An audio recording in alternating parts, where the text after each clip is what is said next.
Ողջույն Օրագիր Նյուզի սիրելի հետևորդներ, այսօր տաղավարում հյուրընկալվել է բլոգեր, մոդել Լյուսին։ Ողջույն Լյուսի ջան։ Ողջույն Թամարա ջան։ Շնորհակալ եմ հրավերս ընդունելու համար։ Շնորհակալ եմ հրավերի համար։ Լյուսի, երբ որ ձեր էջը դիտում ենք, իրականում բավականին երկար պատմություն եք ունեցել, երբ որ անցնում էի, տեսնում էի, որ սկզբում սկսել եք food bloging-ով, այնուհետև ժամանակի ընթացքում նույնիսկ կոսմետիկ, կարելի ասել ոլորտում եք որոշակի փորձ ունեցել։ Ընդհանրապես կպատմեք այդ անցումները ինչպես սկսվեցին։ Թամարա ջան, սկսենք նայից, որ ընդհանրապես միտում չեմ ունեցել սկսելու bloging-ով զբաղվել։ Իմ համար սենց փակ էջով տան համար ինչ որ ուտեսներ էի պատրաստում, ինչպես իրական հայտանկին փորձում էի համով ու սիրուն բաներ պատրաստել ու մոնտաժում սենց տեղադրում էի իմ էջում, ու մի օր երբ որ հյուր ունեցանք իմ ընկերուհին, ով նաև հիմա իմ Սանիկն է, ասեց իսկ ինչի չես բացում պրոֆիլդ, որ մարդիկ տեսնեն, օրինակ այսօր կարան այս ինչ համով մի բան է սարքեն, ասի ճիշտ է, չէի մտածել ու այդ ժամանակ անգամ չէի մտածում, որ սենց կխորանա ու կդառնա բլոգ, տենց պրոֆիլը բացեցի 1-2, հետո հասկացա, որ Աստված իմ, այս ինչ դաժանավոտ բլոգով զբաղվելը, մի ամբողջ օր պատրաստում ես կադրում լրիվ ուրիշ ձև, անընդհատ մաքուր, մի խոսքով փոխվեց լայֆսթայլ ու դարձավ ուղղակի իմ կյանքը։ Իսկ խոհանոցը ինչ եղավ, բլոգից դուրս եկավ, բայց ձեր կյանքում ինչ տեղայինք այսօր զբաղեցին։ Առաջնային, ես շատ եմ սիրուն ու համով բաներ պատրաստել ու մեր տանն էլ միշտ եթե անգամ ես ու ամուսինս ենք, մեր սեղանը պետքա սիրուն դրված լինի համով ուտելիքներով։ Հենց ամուսնու մասին, իրականում 2020 թվականին, երբ որ բավականին այդ շրջանում դժվար շրջան էր եւ դուք ամուսնացաք, ինչպիսին էր ձեզ համար ամուսնական կյանքը եւ արդյոք ամուսնությունից հետո եւ առաջ տարբերություններ կան։ Շատ անցումը չեմ զգացել, որովհետև 16 տարեկան, 17 տարեկան եմ եղել, իդեպ ես Վայքից եմ, տեղափոխվել եմ այստեղ սովորելու համալսարանում ու հետ չեմ գնացել։ Ընթացքում ամուսինս էլ Եղեգնաձորից է էլի, տեղափոխվեց այստեղ աշխատելու ու այդպես մնացինք այստեղ, ստեղծեցինք, համարյա իրար հետ էինք ապրում։ Ու տենց անցումը ամուսնական չզգացի շատ լավ է, շատ գոհ։ Իսկ իրականում ամուսնու աջակցությունը ինչպիսին է, որովհետև շատ հաճախ տեսնում ենք, որ երբ որ կողքի մարդը սկսում է ակտիվություն դրսևորել որոշակի հարթակներում, հնարավոր է դեմ լինի կամ օրինակ իրեն դուր չգա նման ակտիվություն, ինչպես է եղել ձեր կյանքում։ Իմ կյանքում ոչ միայն բլոգինգի մեջ, բոլոր հարցերում ամենամեծ աջակիցը ամուսինս է, անկեղծ, ասենց գովել չլինի, էլի անկեղծ։ Միշտ սենց սատարում էին, եթե օրինակ մի քանի օր իրար հետևից ռիլեր կամ սոյներ չեմ տեղադրում, ասում է իսկ ինչ մտածենք քո էջի համար, այս լավ միտքա մի հատ օրի ես նկարենք, այս քո կյանքից է ինչ որ հումորային բան, որը ես միշտ անում եմ, ասում է այս հումորային արի նկարենք քո կյանքը, սենց անընդհատ ոնց որ հենց հավես չունենամ, մի քիչ ալարեմ, հելի արա, էս էլ արա, ասենց ստացվում է, որ ամենամեծ աջակիցը ինքն է, իդեպ ընտանիքս այդքան էլ կողմ չէր բլոգին, հիմա էլ,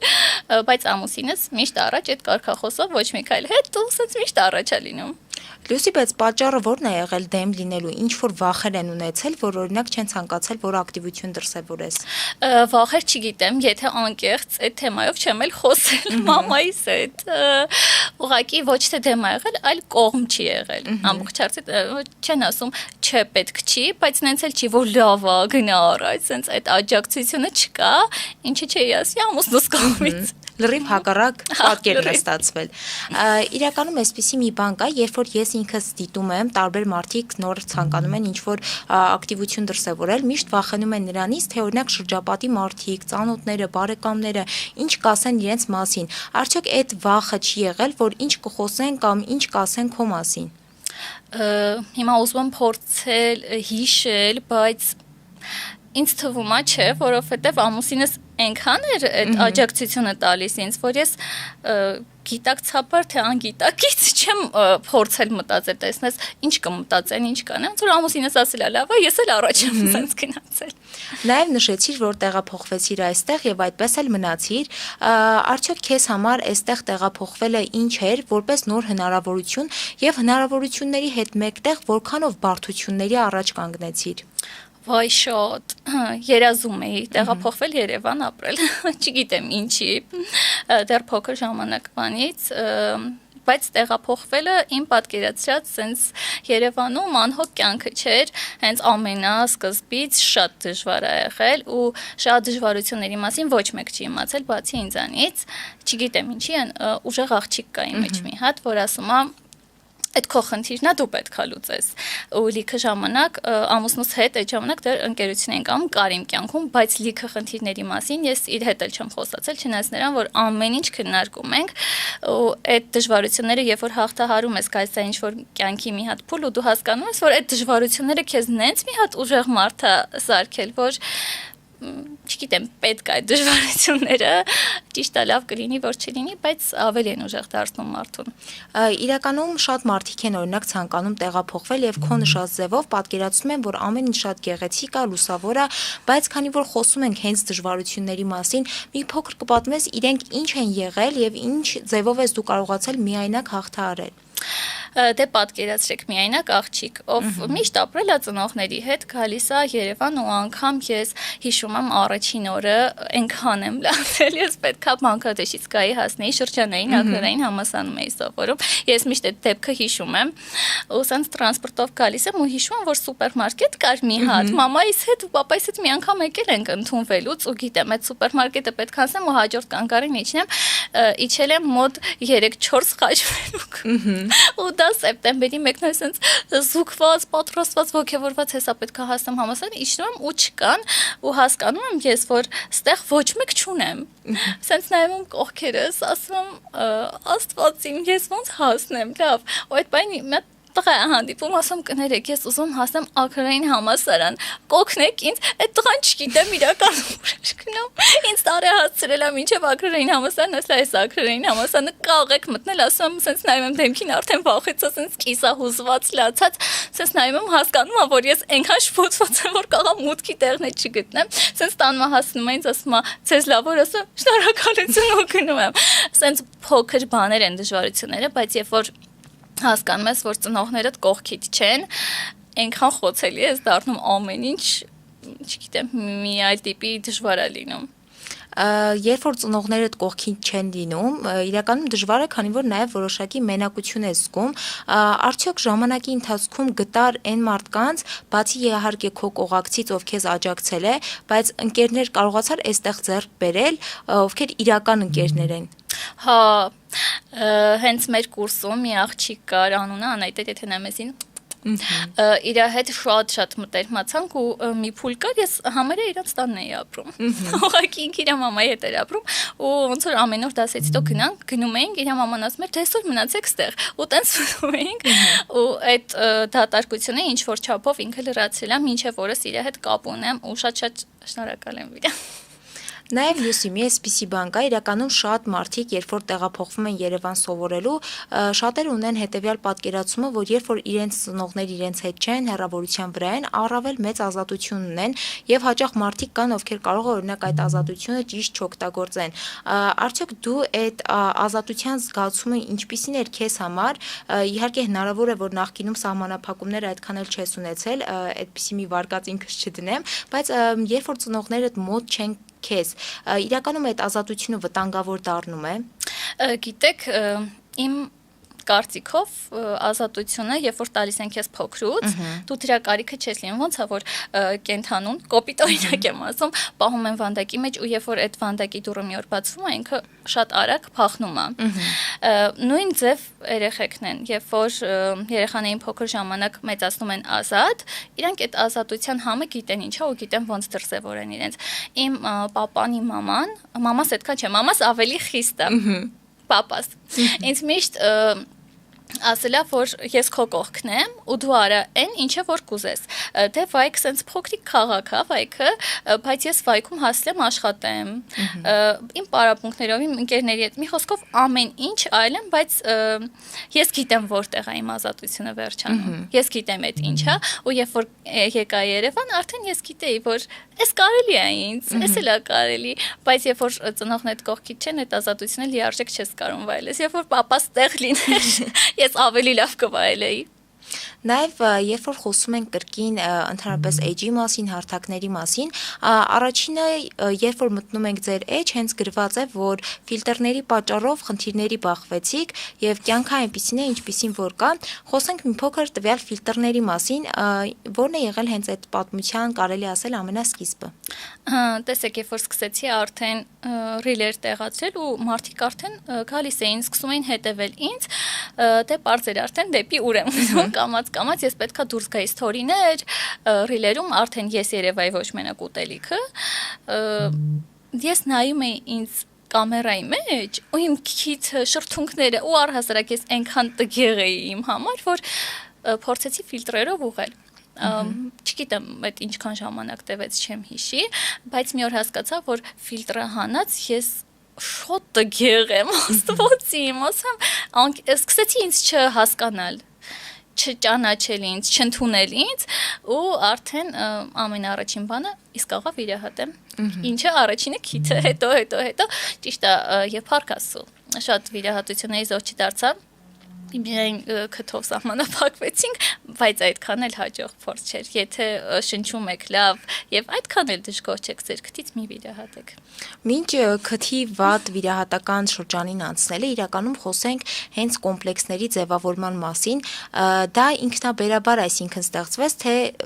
ձեզ որևէ մեկը կողքից ինչ-որ բան է ասել, որը իրականում ձեր մտքում գցել եք ու այդպես շրջանառել եք։ Չէ, ոչ մեկ ոչ մի բան չի ասել, ուղղակի երբ որ տեսնում ես, բացի քեզանից դե բնականաբար լիքը այլ բլոգերների, ինֆլուենսերների ես հետևում, տեսնում ես, որ օրինակ, չգիտեմ, շրթունքները ավելի սիմետրիկ են։ Նայում ես հայլու մեջ, իսկ իմ շրթունքը ասիմետրիկ է, ուրեմն այդ է գեղեցկության չափորոշիչը, իմ շրթունքներն է պետքա լինի, քիթը հավասար է, ուղիղա փոքր է, ուրեմն էս է սիրուն, իմը տգեղ է, ու տենց դու ինքդ քեզ կոմպլեքսավորում ես, ֆիլտրերն էլ պլյուս։ Իսկ քթի վիրահատությունից խոսենք, իրականում բավականին բարդ վիրահատություններից է, որովհետև ինչպես երբ որ իրար հետ զրուցում էինք, պատկերացում կա, որ մի բժիշկը չի կարող հենց այդ նույն քթից տարբեր մարդկանց վիրահատելիս ստանալ։ Արդյոք բժշկի ընտրությունը, նախնական այդ գործընթացը ինչպես է եղել։ Իմ շրջապատում եւ իմ բարեկամների մեջ կային վիրահատած քթով աղջիկներ, ես նայեցի իրենց, շնչում էին իբրև թե նորմալ էր, տեսքն էլ բաց չէր, շատ բժիշկների մոտ չեմ էլ եղել, 1 թե 2 հիմա չեմ հիշի։ Ընտրեցի բժշկին, սկզբից ամեն ինչ լավ էր, ասեց այտուցները կիչնի, չիչավ եւ սկսեցի չշնչել իդեալական, շնչել եմ մինչեւ վիրահատությունը։ Տեսքը չի ասի, որ շատ իմ սրտով է, բայց նենց էլ չի, տգեղ է, ուղղակի իմ միակ խնդիրը հիմա չշնչելն է։ Լուսի, իսկ ընդհանրապես վիրահատող բժիշկները ինչպիսի պատասխանատվություն են ունենում հենց պացիենտի նկատմամբ, արդյոք եթե օրինակ որևէ խնդիրներ ես ունենում եւ ցանկություն ես հայտնում որոշակի աջակցության, նման աջակցություն եղել է, թե ուղղակի էլ չես շարունակել, արդեն համակերպել ես ամեն ինչի հետ։ Չէ, չեմ կարող համակերպվել, որովհետև չեմ շնչում, իսկ չշնչելը երևի ամենավատ բաներից մեկն է, որ կարելի լինի մարդու հետ, որովհետև դու դառնում ես նյարդային, քո սրտի աշխատանքն է վատ լինում, երբ որ առաջին անգամ դիմեցի բժշկիս իմ գանգատով, ասելով որ չեմ շնչում, չնայած նրան էլի շեշտեմ, որ ես իդեալական շնչում էի, ասեց տեղային անձկացությամբ ինչ որ մի միջամտություն կանենք, որը ամենայն հավանականությամբ կփրկի իրավիճակը, տեղային անձկացությամբ բարեց միջամտությունը, բայց ոչ մի օգուտ։ Իրականում հենց այս վիրահատությունները երբ որ տեսնում ենք, մանավանդ մարդիկ տեսնում ենք, որ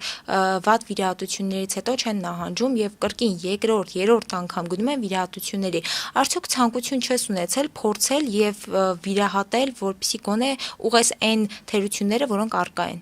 Ճիշտն ասած շատ եմ վախենում ու ամենաառաջին վիրահատության ժամանակ էլի վախենում էի նարկոզից, չգիտեմ ինչի ես մտածում եմ, որ ինձ նարկոզ տան, ես քնելու եմ այլ այդ վախը սրտումս ես այնքան չեմ մտածել, ինչ տեսքով կլինի իմ քիթը, կշնչեմ, չեմ շնչի, մտածել եմ ամեն ինչ լավ կլինի, մենակ թե նարկոզից դուրս գամ, հիմա էլ այդ վախի մեջ կա, չգիտեմ, վախենում եմ, այս պահին չէ, բայց հավանական է մի որոշ ժամանակ հետո մտ sense հավաքեմ ամբողջ ուժերս մի անգամ էլ դիմեմ վիրահատության։ Նաև որոշակի նշեցիր, որ կոսմետիկ միջամտություններ կան, արդյոք դրանց ինչպես ես եկել որոշման ու որոնք են եղել։ Կոսմետիկ միջամտությունից մենակ շրթունքներն է իմ, իցնե ունեմ ասիմետրիա, փոքրինչ փորձել եմ այդ ուղղել, կարծում չափը չեմ անցել։ Չգիտեմ։ Նաև խոսում ենք այսպես իրականում միջամտությունների մասին եւ ինքս էլ նշեմ, որ դա իրականում վատ չէ, երբ որ մարդը ինքը ցանկություն ունի ու անում է, բայց արդյոք եթե անկեղծ լինես ինքդ քո հետ եւ մեզ հետ, իրականում դրանք օգնում են, որպեսզի գաս ի վերջո այն փուլի, որ սկսես սիրել քեզ, ընդունել քեզ, թե միևնույնն է որոշակի այդ բզիկները լինում են, որ սա էլ անեմ, սա էլ փոխեմ։ Չէ, այնքան շնորհակալ եմ, որ ես չունեմ այդ բզիկները, որովհետև իմ համար դրանք բզիկներ չեն, դրանք կոնկրետ հիվանդություններ են, որը կրծում է մարդու հոգին, անընդհատ դու քո հետ հաշ չլիներ, բայց ոչ մեկ ապահովագրված չի դրանից, փառք Աստծո չունեմ ես այդ ամեն ինչը, հիմա ես ինձ համարում եմ գեղեցիկ, այո, ու ամենակարևորը այդքան գեղեցիկ չէ, ինչքան ինքնավստահ։ Նաև Լուսի, դուք ունեք դուստր, Անուլը, իրականում նա շուտով մեծանալու է եւ որոշակի շրջանում հնարավոր է բախվի այդ խնդիրներին։ Ինչ ես կարծում, ինչ պետք է անես, որ զերծ պահես իրեն արտաքինի հետ կոմպլեքսներ ունենալուն։ Երևի թե միակ բանն է, որ ես այնքան sense վախով եմ մոտենում այդ հարցին։ Դասիրակության հետ կապված իրեն ինչ որ խորհուրդներ տալու ու շատ sense նայում կողքից ոնց են անում, որ մամա աղջիկ ընկերուհիներ են լինում, որ ամեն հարցով վստահի ու լսի իրեն, որպես իր ավակ ընկեր, ոչ թե մայր։ Միշտ այդ վախի մեջ կա ու ես ամեն ձև փորձում եմ անել։ Եթե անգամ չկարողանամ, ես էլ իր պապան էլ ասենք, որ ինքը աշխարհի ամենասիրուն աղջիկն է, որ իրանից սիրուն, չգիտեմ, ինքը շատ անուշիկ է, լավն է, բայց եթե մի օր մեծանա ու որոշի, որ օրինակ իր քիթը իրեն դուր չի գալիս,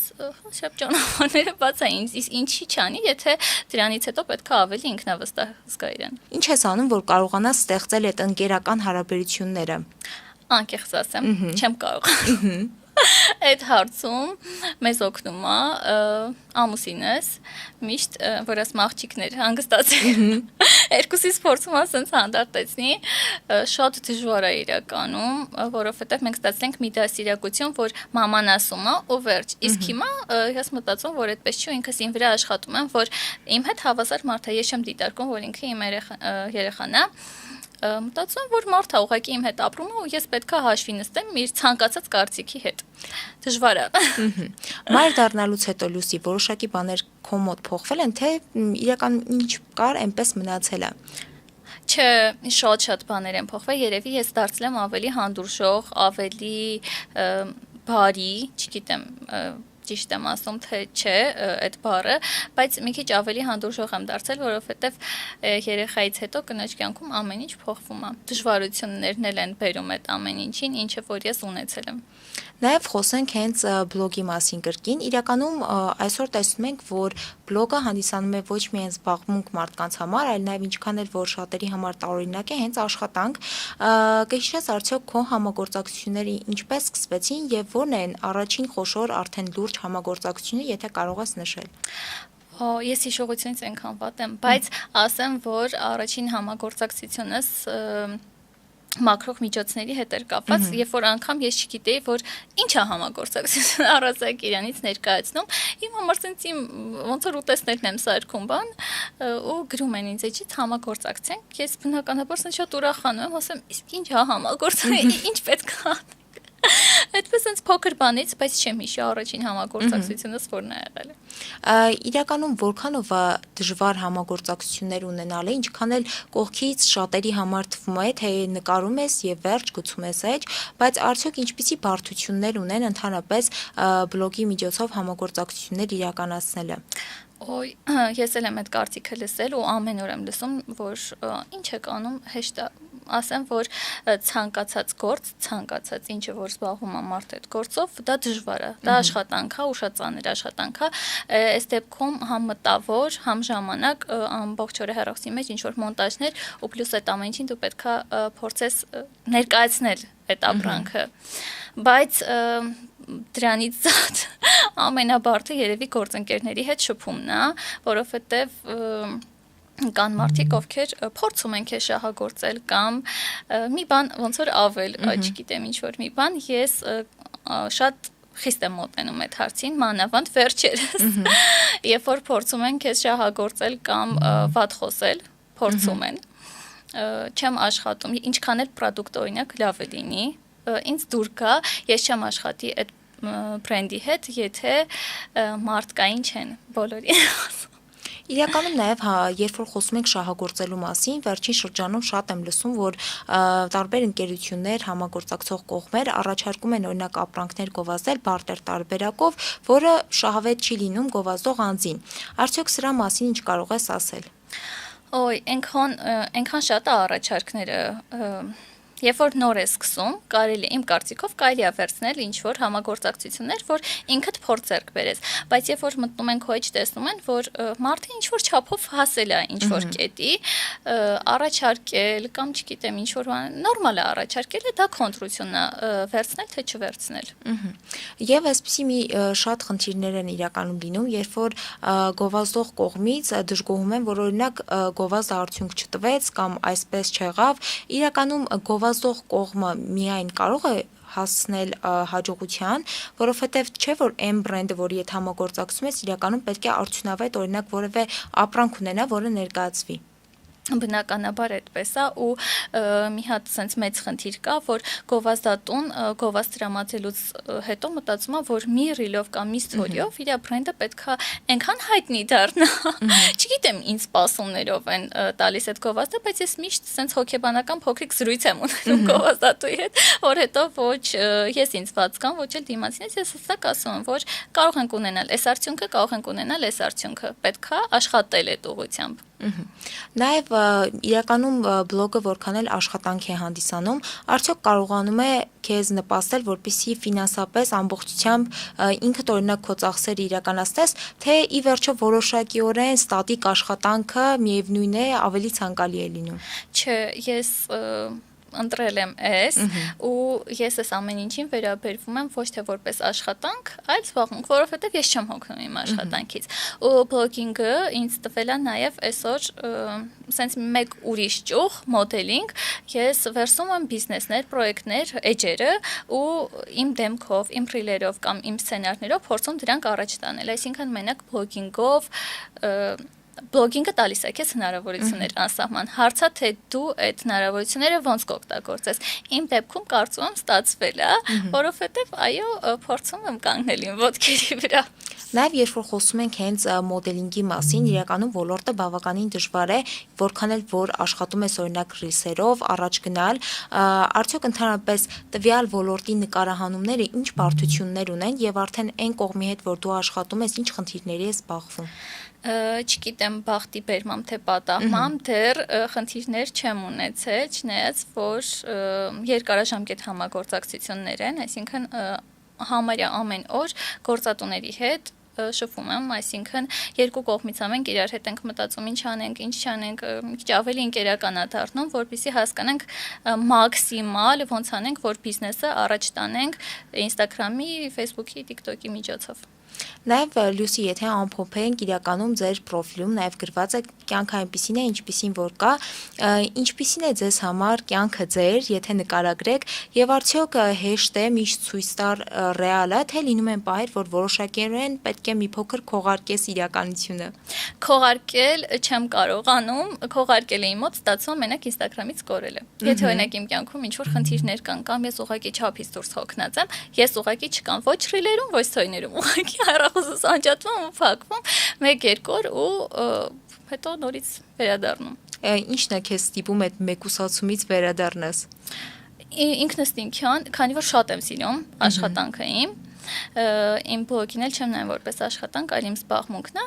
ուղղակի 1-2 օր հասկանում, որ իմ օրգանիզմը ունի կարիքը այդ հանգստության, լռության, ուղղակի անջատում 2 օր անդադար այնքան եմ ամուսնուս հետ խոսում, ինքն էլ հոգնում երևի, չգիտեմ։ Ու տենց ինքնս ինքյան արդեն գալիս է էլի։